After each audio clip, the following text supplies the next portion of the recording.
টেলিগ্রামে চাঁদাবাজি, অননুমোদিত গ্রুপ পরিচালনা ও রাজনৈতিক কার্যক্রমে অর্থ সংগ্রহের অভিযোগে এবার ওবায়দুল কাদেরের বিরুদ্ধে বিস্ফোরক তথ্য প্রকাশ করল ভারতীয় গণমাধ্যম।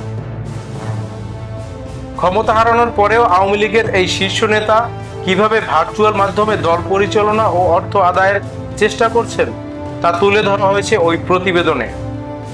টেলিগ্রাম সেশনে শেখ হাসিনার সামনে কথা বলতেও লাগে টাকা, অভিযোগের কেন্দ্রে ওবায়দুল কাদের। আগামী 5 আগস্ট, যে দিনটি শেখ হাসিনার ভারতে আশ্রয় নেওয়ার 1 বছর পূর্ণ হবে, তার আগেই আওয়ামী লীগের ভেতরে তীব্র অস্থিরতা তৈরি হয়েছে।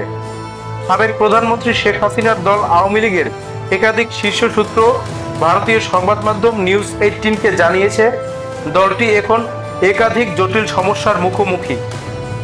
বাংলাদেশে দলটি নিষিদ্ধ হওয়ায় নেতারা খুব একটা অবাক না হলেও টেলিগ্রাম প্ল্যাটফর্মে দলীয় নেতাকর্মীদের কথা বলার সুযোগ করে দিতে টাকা আদায়, অনুমোদনহীন গ্রুপ গজিয়ে ওঠা এবং এসব গ্রুপে গোয়েন্দা সংস্থার অনুপ্রবেশ, এসব ঘটনায় বিস্মিত আওয়ামী লীগের শীর্ষ মহল।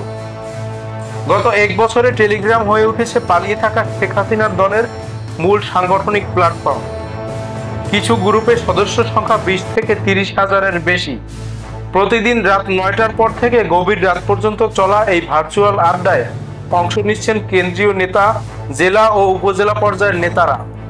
তবে আওয়ামী লীগের নির্ভরযোগ্য সূত্রগুলো নিউজ 18-কে জানিয়েছে, এমনকি যখন শেখ হাসিনা নিজেও কোনো টেলিগ্রাম সেশনে উপস্থিত থাকেন, তখনও কে তার সামনে কথা বলবে তা নির্ধারণে অর্থ লেনদেন হয়।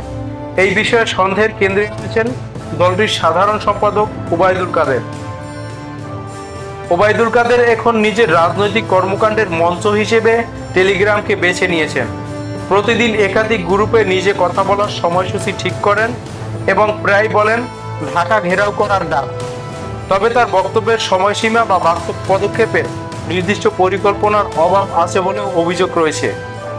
দলটির এক সিনিয়র নেতা নাম প্রকাশ না করার শর্তে নিউজ 18-কে বলেন, ওবায়দুল কাদেরকে এখন কর্মীরা প্রত্যাখ্যান করেছে। তিনি নিজেকে প্রাসঙ্গিক রাখার জন্য টেলিগ্রামে অসংখ্য গ্রুপ তৈরি করেছেন। এগুলো দলের জন্য নয়, একটি অর্থনৈতিক প্রতারণা চালানোর জন্য। শীর্ষ নেতৃত্ব জানতে পেরেছে তিনি দলের সিনিয়র নেতা, সংসদ সদস্য ও সাবেক মন্ত্রীদের কাছ থেকে টাকা নিয়েছেন যাতে তারা শেখ হাসিনার সঙ্গে ভার্চুয়াল বৈঠকে অংশ নিতে পারেন।